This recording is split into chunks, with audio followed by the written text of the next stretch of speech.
La educación en el México prehispánico. El concepto náhuatl de la educación. El concepto náhuatl de la educación parte del eje central rostro y corazón. Rostro, que en náhuatl es ixtli, significa fisonomía moral, y corazón es el órgano al que atribuían el dinamismo de la voluntad y la concentración máxima de la vida.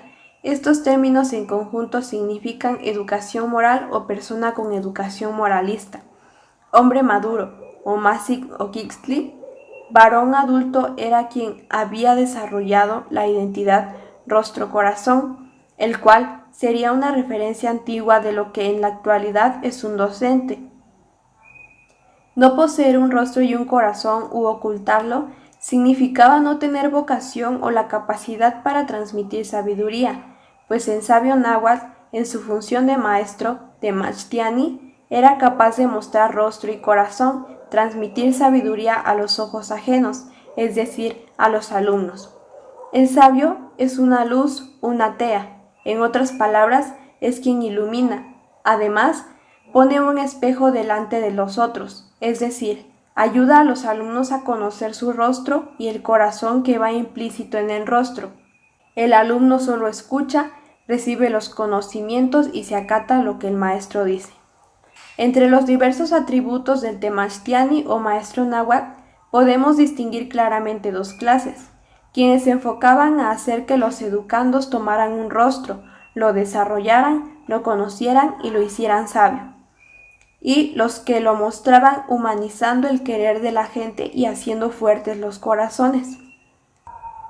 Los 5 términos lingüísticos náhuatl que hacen alusión a la figura del maestro o Temachtiani son Teixcuitiani, que a los otros hace tomar una cara; Teixtlamaxtiani, que a los rostros de los otros da sabiduría; Tetescauillani, que a los otros un espejo pone delante; Netlacaneco, gracias a él se humaniza el querer de la gente; Tlayolpachivitia, hace fuertes los corazones. Estos 5 términos resumen las acciones del maestro, pues es quien forma, enseña y da sabiduría. El Códice Florentino definía cómo desarrollar en los estudiantes el sentido de la obligación y la responsabilidad para adquirir el rostro y corazón mediante obligaciones domésticas, como traer la leña, barrer patios, buscar puntas de maguey, etc. Al mismo tiempo, constituía la enseñanza intelectual dirigida a formar rostros sabios. El Telpochcalli se enfocaba principalmente en el desarrollo de las habilidades del joven para la guerra y la caza. La enseñanza escolar entre los mexicas. Entre los mexicas, las escuelas eran fundamentalmente especies de templos, instituciones de carácter religioso que concentraban a los niños y jóvenes para el servicio, a las que los menores iban a trabajar y, además, a educarse.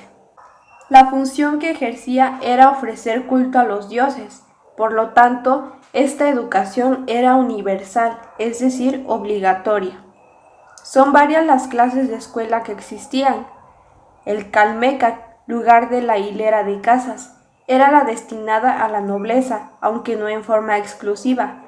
El Telpochcalli, casa de jóvenes, era la escuela a la que iban casi todos los plebeyos. Había 7 Calmecac en toda la ciudad.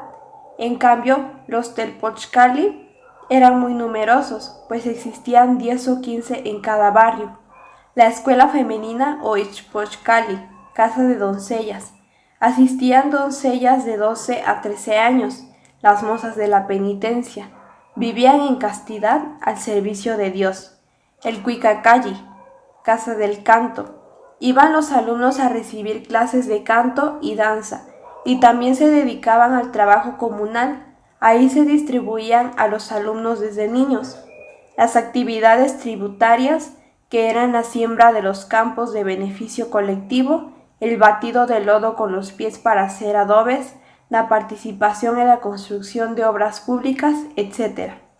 Ahora bien, es importante resaltar la diferencia que existía entre la religión cristiana y los mexicas sobre su forma de ver el trabajo. El cristianismo se basa en la historia de Adán y Eva. Para ellos, el trabajo es un mal adquirido como consecuencia de su pecado. En cambio, para los mexicas existía un mito, con diferentes figuras, Oxomoco y Zipactona. Para ellos, la carga de trabajo era algo propio de su naturaleza. La vieja realizaba actividades de hilado, tejido y el manejo de granos de maíz, y el trabajo del viejo era el cultivo de la tierra. Los cristianos creen que al morir son libres de trabajo y de las obligaciones.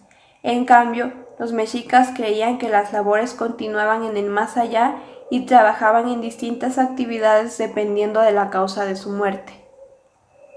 Crianza y discursos didácticos. Los discursos, pese a que sufrieron transformación al ser traducidos al español, conservan gran parte de su sabor indígena, a su origen y no a los cambios introducidos por los traductores. Se debe la mención constante al Dios Supremo, que es el de la religión de los nahuas.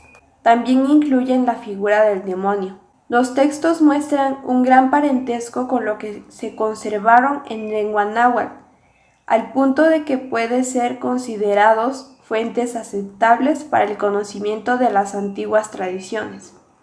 Entre las enseñanzas que más resaltaban en esta traducción son, por parte del padre a sus hijos, encomendaban a sus hijos al Creador, diciendo que era quien más los amaba, obedecer a sus padres, respetar y honrar a sus mayores, enfermos y discapacitados, ser prudentes al momento de hablar, ser humildes, no tomar una mujer ajena, si lo hiciera, pecaría contra los dioses, trabajar para comer. Por parte de la madre a sus hijas, no ser perezosas sino diligentes, limpias y responsables en casa, tener cuidado al momento de realizar las labores que les correspondían como mujeres, servir a Dios y ayudar a los suyos, acudir prestos a lo que les mandaban y enseñaban sus padres. Los hijos tomaban los consejos de sus padres, no podían ofender a Dios con sus malas acciones, ignorando los consejos que sus padres les daban. La educación en el México colonial. Este periodo empieza a partir del siglo XVI, cuando los españoles, al mando de Hernán Cortés, conquistan la antigua México Tenochtitlan, fundando así la Nueva España, que es el nombre que los conquistadores le dieron a la actual Ciudad de México. Es ahí cuando se inicia la otra conquista de la mente y el espíritu de los vencedores españoles sobre los pueblos indígenas, cambiando su vida, las viejas normas, tradiciones, educación, disciplina y sacrificio. Todo lo que se transmitió de generación en generación desaparecería. Los primeros educadores fueron los religiosos, franciscanos, dominicos, agustinos, mercedarios y posteriormente jesuitas. Los españoles crearon escuelas donde se les enseñaba a los aborígenes sus culturas y sus normas sociales. De este modo surgen las escuelas indígenas, en las cuales su principal función era el de enseñar la doctrina por medio de los frailes, criollos y ayudantes indígenas que generalmente usaban la lengua natal de los indios para enseñarles la doctrina. Estas escuelas fueron sustituidas por las escuelas de castellano, las cuales estaban diseñadas para enseñar al indio la doctrina, el castellano y en algunos casos a leer y escribir. Esta vez, la enseñanza era impartida por maestros de castellano pagado por los fondos de los indios y supervisados por la Iglesia y el Estado, lo que ocasionaba grandes disturbios de los indios por no aceptar el subsidiar el pago de los maestros y el cambio de las escuelas indígenas a escuelas de castellano. La educación religiosa o evangelización constituyó la empresa más grande para España, que bajo las condiciones de la Contrarreforma inició la ardua tarea de imponer la religión católica a los pueblos conquistados. Por lo tanto, la evangelización de los aborígenes fue el primer y fundamental objetivo pedagógico de los misioneros, asociados a la enseñanza del catecismo, el aprendizaje del idioma, la escritura y el de oficios manuales rudimentarios. Después de la conquista de Hernán Cortés, llegan a la Nueva España 12 misioneros franciscanos provenientes de España.